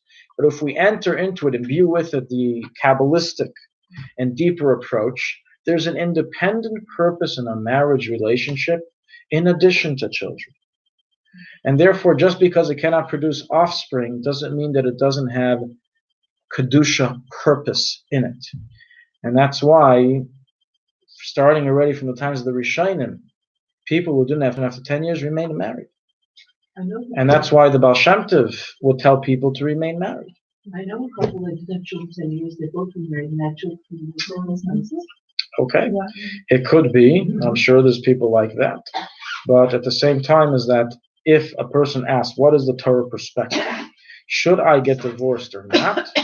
Today, the answer is that we tell them, in halacha, original halacha, it says they should get divorced, but practically, we do not tell them to get divorced. I mentioned the story of the Rebbe in that. No one here heard it, the daily halacha? Well, you can all sign it. This is the daily halacha, comes out every single day. So in the daily halacha we mentioned. From Robert Brown? No, this is mine. Rabbi Goldstein. This is for me. Shani, you have to bring a sign-up sheet. You can do it now. Just text me. Yeah. We have the WhatsApp. We have tremendous learning every single day to learn something new. Oh, yeah, I have And questions about that. So once I just want to answer that. So there we explain that we brought a story that I heard from Rabbi Lefkovsky, a Shiva of Tivrit Mim in New York. He told me the following Maisa, that as we know, the Rebbe did not have children. The Rebbe was married over 10 years. And he said one time in the early years, in the Yuds, the Rebbe was seen going after davening, after Shachris. He was seen walking in a different, walked past the street going to make a left towards his street, towards President, and he continued walking and got into a car, basically got into his car. And the Rebbetzin was inside, and Rabbi Lefkovsky, he wasn't a rabbi then, he was a bacher. Him and his friends were very curious, and they wanted to know what was going on. They, it was out of the ordinary that the Rebbe would do this. It was a change of schedule. The Rebbe would just drive somewhere. And there was a driver, obviously. The Rebbe wasn't on the steering wheel, but he was going with the Rebbetzin somewhere. So the curious bachrim, of course, the Rebbetzin joke in that story. I don't know either. That detail wasn't given to me. So, and it makes no difference actually who drove the car. The fact is they were being driven. And so the Bachram jumped into their own car and started following, tailgating as they call it. And they followed until the Rebbe's car parked itself in front of a home in Williamsburg.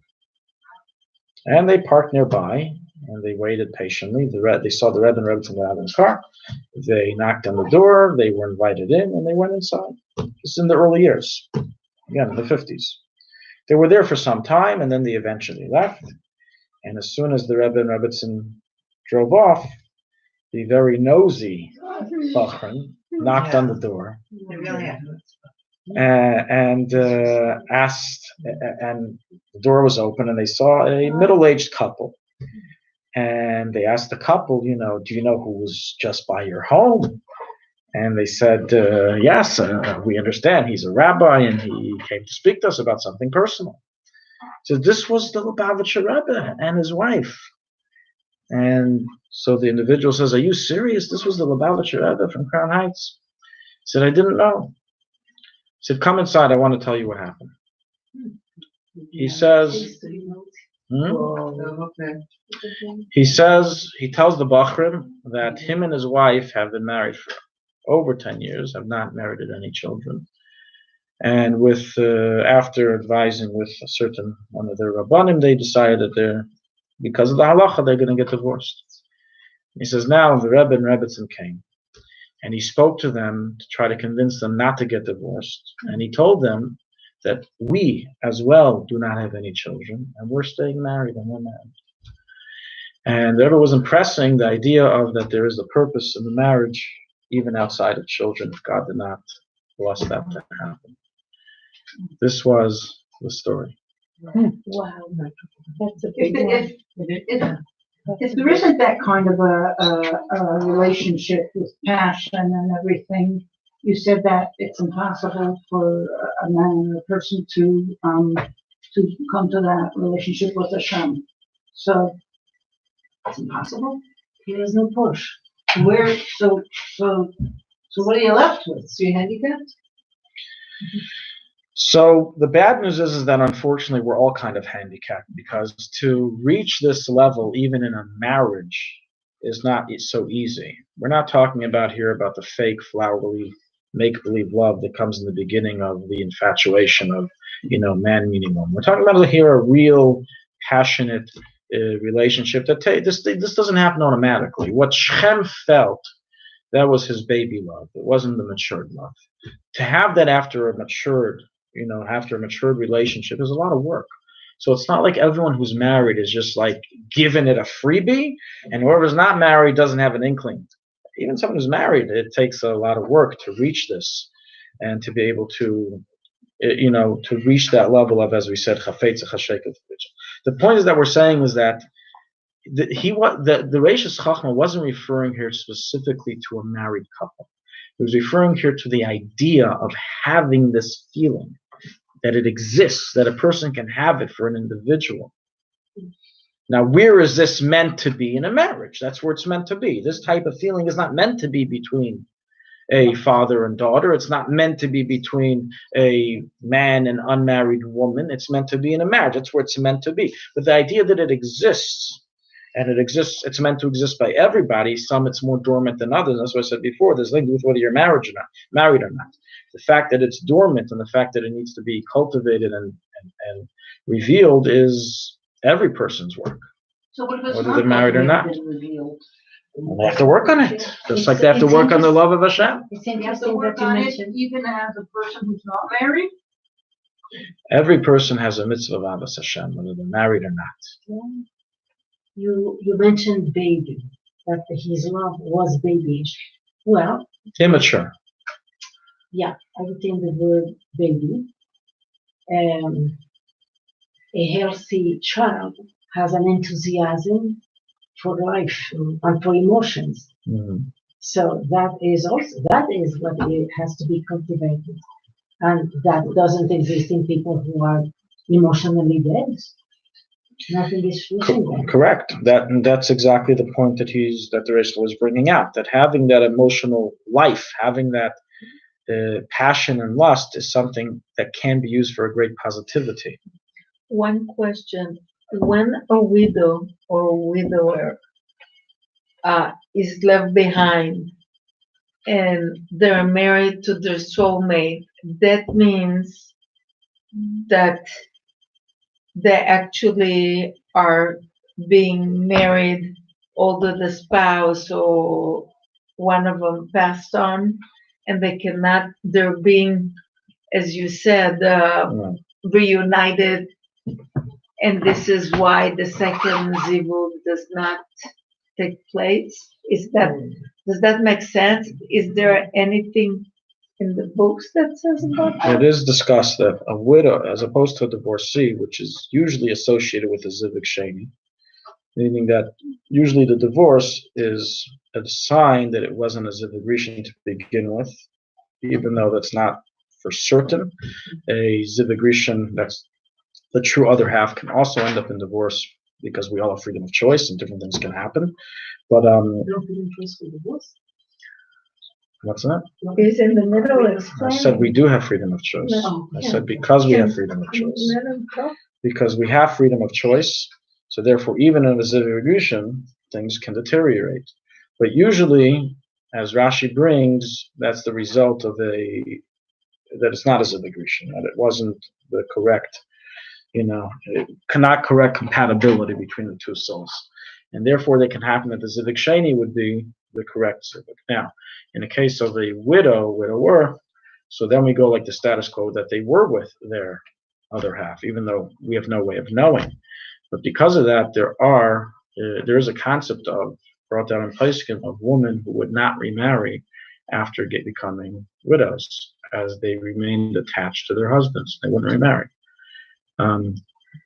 There were women who did this. Is it something that's encouraged? Is it something that the idea it's based?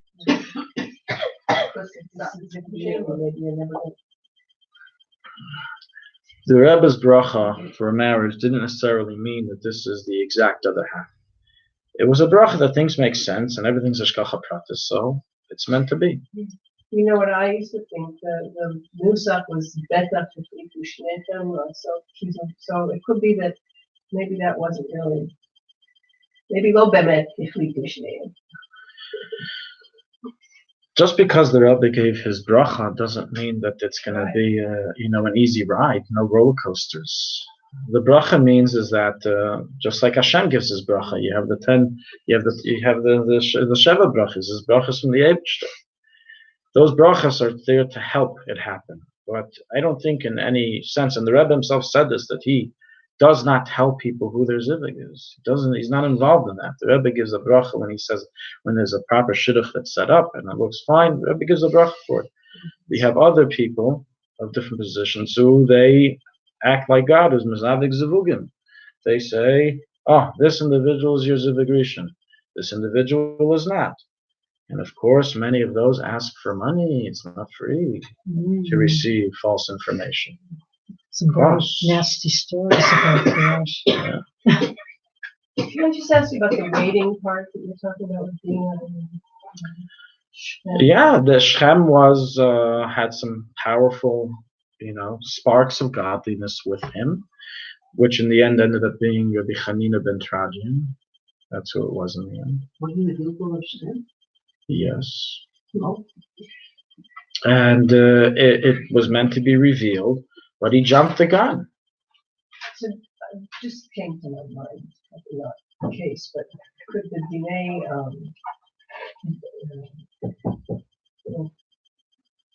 Tara, Nita have anything to do with forcing us into waiting to the right time? Till you said he didn't wait, but it was really the right thing. So It how was does the that right get person at the translated? wrong time. So how does that get translated? What it gets translated is that intimacy and chafetza, chasheka, and shukra, and all those words have to be in the proper environment, have to be in the proper setting. And if they're not in the proper setting, it's using the emotion, the most powerful and the most precious emotions that Hashem implanted to be reflected in the relationship with Him for things against His will. That's really the difference of make it or break it. It's not a matter of holiness. There's no access to that relationship with Hashem if you didn't have that in a relationship. Because everyone has bechira chafsha, so everyone has the responsibility and has the ability to arouse these feelings. What the Reish Chacham is saying is that every single person has different levels of emotion. A person who has a more difficult time in expressing his emotion would have a more difficult time in doing that with God as well. Is there a possibility that there is? So 1 second. So let me just to pinpoint that pinpoint that a little more.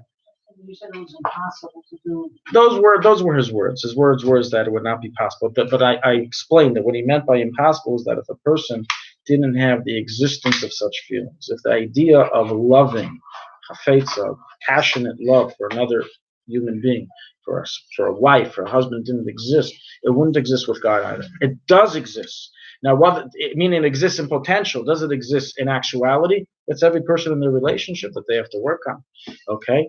But they do. It does potentially exist, and that's something that a person has to tap into and a person has to work on. But another point that he's saying is that it's true until a person, and this is what we said before, that the quality of Torah Vedas Hashem going from Torah to Tikkun is what happens when you get married, is because you don't have a real experience of real love of the terms we said in your life until you get married. And therefore, you don't know what to have with God. You don't even know what direction to go. Once you're beyond marriage, whether it's divorced or whatever, then you revert to total, or you stay in Tikkun? The Parshas, you stay in Tikkun. A person did his marriage. He did what he had to do. He stayed in Tikkun. He already did Tikkun. And Hashem, in His judgment, knows that now it's not necessary for them to continue with the spouse. And if your marriage was tohu, so you're stuck in tohu. It went from one toe to another toe. Is there possibility of two soulmates, like the first marriage and second? Is there a possibility? Possibility to have the relatives, meaning that Relative, I see. they're closely related to the souls, but they're not exact halves. But spiritually, right? Spiritually. Not physical relations. Thank you so much. My number. Yeah. Do you happen to know offhand, I'm trying to talk to her on Isabel. Do you happen to know offhand which she was a guild? Because she's very interesting.